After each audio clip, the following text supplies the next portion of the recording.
पहले मैं अपने हस्बैंड से बहुत झगड़ा करती थी, अब नहीं करती। ये तो सबसे मेजर चेंज है। तो क्या कहते हैं, उनका क्या कहना है आपके बारे में? वो आपको बहुत अच्छे से जानते हैं मैम, वो आपको हम्म। सुनते भी हैं। जैसे अब कभी आपका कुछ चल रहा होता है वेबिनार, तो वो सामने नहीं आते, बट वो कंटिन्यू आपकी आवाज सुन रहे होते हैं। हम्म। मतलब वो आपको काफी यूं करते हैं कि मैम बहुत अच्छा काम कर रहे हैं, आपको हम्म। लेके बहुत ऐसे ही प्रेस करते हैं, आपको अप्रिशिएट करते हैं वो। Thank you so much. आपको क्या, आप में क्या चेंजेस नोटिस करते हैं वो? अपन जो लॉ ऑफ अट्रैक्शन जो प्रैक्टिस करते हैं, वो बहुत सारे रिचुअल्स करते हैं, स्क्रिप्टिंग कर रहे हैं, हम्म। ग्रेटिट्यूड कर रहे हैं, वो कुछ नहीं करते मैम। बट वो हम्म। मुझे बहुत सपोर्ट करते हैं, यूं नहीं कि हम्म। क्या कर रहे हो। और फिर हम्म। जैसे मैं उनको कहती हूँ प्लीज मेरे साथ बैठो ना, अपन ये करते हैं, तो वो हम्म। उनको ये सब पसंद नहीं आता, लेकिन वो मेरे लिए करते हैं। पहले वो ये सब नहीं करते थे, बट अभी वो हम्म। आराम से बैठते, चलो ना मेडिटेशन करते हैं साथ में, तो बैठ जाते हैं मेरे साथ। चलो कुछ हम्म। स्क्रिप्टिंग में कुछ अच्छा लिखते हैं, तो लिखते हैं। पहले नहीं करते थे ये सब, अब करते हैं। मैम ने ऐसा बोला, अच्छा ये बोला, सुनते हैं मुझे बहुत अच्छे से। ब्यूटीफुल पहले ऐसे ब्यूटीफुल। सुनते थे जैसे फोन चला रहे, हाँ सुन रहा हूँ ना, लेकिन अभी फोन साइड में रख के फिर सुनते हैं, हाँ बोलो। हाँ। और ये जो मतलब बच्चों के मामले में हो चाहे पार्टनर्स के मामले में, जब ये आ जाती है ना अनडिवाइडेड अटेंशन, तो अपने आप ही बहुत सारी चीजों के हल निकलने लगते हैं। क्योंकि the person is with hmm. You, तो पर्सन इज विद यू। मैं स्कोर देना चाहूँ आप अपनी डिजायर्स में, जैसे पहले भी कोई चीजें होती है ना, जैसे हमारी करने की इच्छा या पॉसिबिलिटी हमें लगती है, कोई हमारी लाइफ में चीजें पूरी होंगी नहीं होंगी, उसको उसमें पहले का स्कोर, पहले की मीनाक्षी का और अभी की मीनाक्षी का स्कोर। पहले की मीनाक्षी 10 में से 0 मैम। हाय। क्योंकि डिजायर्स तो बहुत सारी थी, बट मुझे लगता था नहीं, ये तो इम्पॉसिबल है, ये तो मैं कर ही नहीं सकती, ये तो मुझसे होगा ही नहीं। और यार पापा भी नहीं मानेंगे, हस्बैंड नहीं मानेंगे, ये उनके लिए सुटेबल नहीं, ये उनके लिए लेकिन अभी ऐसा लगता है कि जैसे अगर कोई मना भी कर रहा है, जैसे मैंने कहा कि नहीं मुझे वहां जाना है, और कोई मुझे कहे कि नहीं इम्पॉसिबल, मेरे अंदर का मन जानता है कि yes it's possible for me. Yes, beautiful. So मतलब राइट। मुझे कोई चीज ऐसे ट्रिगर नहीं करती है, या फिर मुझे कोई कुछ भी फील करा है कि नहीं ये तो पागलों जैसी बात है, ये ऐसा कुछ नहीं होता है। पर मेरा मन जानता है कि ये हो सकता है, कुछ भी हो सकता है। मतलब एक लिमिटलेस वाली जो होती है ना, वो फीलिंग खत्म हो गई है। ऐसा लगता है कि hmm. I can do everything. Beautiful, wings मिलते हैं हमारी डिजायर्स को। ब्यूटीफुल। जी तो अभी मैम। का स्कोर क्या है? अभी का मैम 10 में से 10 दे दूँ चलेगा?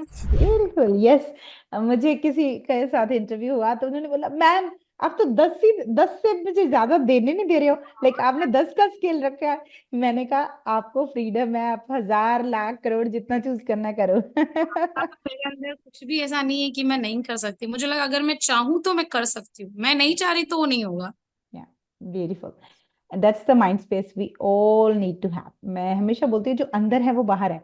अगर अंदर ही पॉसिबिलिटी नहीं है तो आप कितनी टेक्निक कर लो, कैसे काम करेगी? तो मैं बातें भी ऐसे ही करती हूँ सब लोगों से। पहले मैं अलग तरीके से, जैसे कोई ऐसा लड़कियों की आदत होती है ना मैम, गॉसिप करती है फोन पे। हाँ सभी करते हैं अपन, लेकिन हम्म। मैं गॉसिप नहीं करती। मैं हमेशा के लिए गॉसिप बंद हो गया है लाइफ में। कोई ब्यूटीफुल। जैसे कुछ बात कर रहा होता तो मेरा फोकस होता है मैम सॉल्यूशन पे, कि इसमें क्या कर सकते हैं। यूं नहीं ब्यूटीफुल। कि हाँ कैसे, जैसे कोई अपनी प्रॉब्लम बता रहा है, तो मैं ऐसा खाली सुनती नहीं हूँ। या हम्म। हाँ अच्छा ये तो सबके साथ होता है, ऐसा कुछ नहीं है। बट मैं उसको कहती हूँ, नहीं नहीं तू ऐसा कर सकती है, ये चेंज हो सकता है। मैं ऐसे भले उस वो माने नहीं माने, वो उसकी उसका है, बट मैं ऐसे बिहेव करती हूँ कि everything is possible. Beautiful beautiful, that's the way. मेरे साथ मैं मेरी फैमिली वालों में भी चेंज आया, जैसे मेरे भाई वगैरह है, वो भी बहुत ऐसे करते हैं कि वाह यार मिक्सी तू तो कुछ भी कर सकती है। मैंने कहा आप लोग भी कर सकते हो।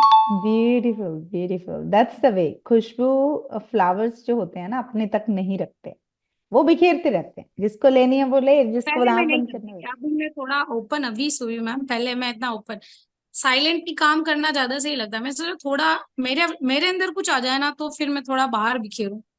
अब मुझे हम्म। लगता है कि थोड़ा ऐसे कर सकते हैं बात, आराम से खुल के बात की जा सकती है। पहले नहीं करती थी मैं। ब्यूटीफुल, वही अगेन कॉन्फिडेंस की बात है, जब खुद पे आ जाता है कि नहीं मैं मैनिफेस्टर हूँ, नहीं मैं ये कर सकती हूँ, आई एम तो अ तभी। Master manifest. बिल्कुल बिल्कुल, exactly.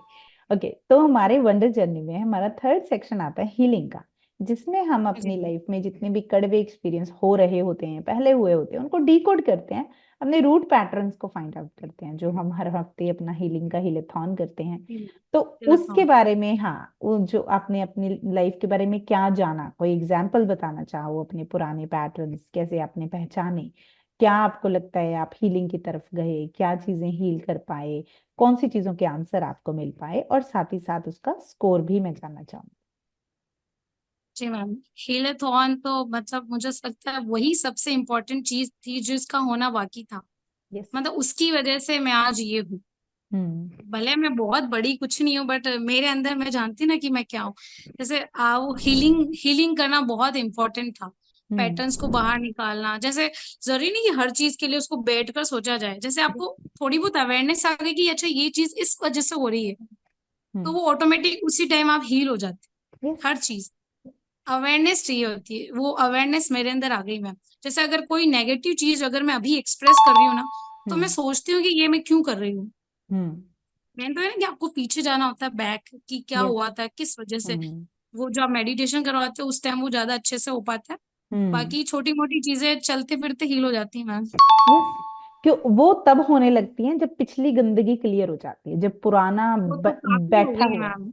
Hmm. Thank you so much ma'am, उसके लिए तो बहुत कोई सारा थैंक बचपन के बचपन के कोई एक्सपीरियंस ऐसे जो बैठे हुए थे, जो आपने हीलिंग के दौरान उठाए, जब हम पैटर्न्स के रूट पैटर्न्स पे काम कर रहे थे? सबसे पहले रिजेक्शन पैटर्न पे बात करते हैं कि यू। जी मैम। रिजेक्शन पैटर्न होता है कि बचपन में हमें किसी चीज के लिए, छोटी सी चीज के लिए मना किया होता है, जैसे किसी चॉकलेट के लिए मना कर दिया, आइसक्रीम के लिए मना कर दिया। लेकिन हमारे अंदर ये पैटर्न क्रिएट हो जाता है कि भाई मुझे तो बस, मतलब मुझे हम्म। मना कर दिया, हमारी सुई मना करने पे अटक जाते हैं। क्यों किया? हमारे अच्छे के लिए किया, या फिर कई बार कोई जानबूझ के भी कर देता है ऐसा रिलेटिव, उस पे हमारा फोकस नहीं जाता। लेकिन उसकी वजह से फिर हम बड़े जब होते हैं, जब हमें कोई चीज नहीं मिलती, तो वही ट्रिगर होता है हमारा पैटर्न। तो इसमें कुछ ऐसा आपने फिगर आउट किया हो अपनी लाइफ में कि बचपन में ऐसा हुआ था और फिर बड़े होके ऐसी चीजें हो रही थी लाइफ में? छोटी छोटी बहुत सारी चीजें हैं मैम, लेकिन जैसे मेरे पेरेंट्स तो माय गॉड सुपर है, उनकी वजह से मुझे ऐसा लगता है कि उनकी वजह से कोई नेगेटिव पैटर्न मेरे अंदर नहीं बना। क्योंकि हम्म। पापा ने हमें हर चीज ला के दी है बचपन से, तो वो रिजेक्शन वाला तो कुछ भी नहीं है। पर हम्म। जैसे बाहर जाते हैं ना अपन, स्कूल कॉलेज इधर से कई छोटे मोटे बहुत सारे पैटर्न, डीप पैटर्न बने हुए थे जो हम्म। अब जाके हील हुआ है।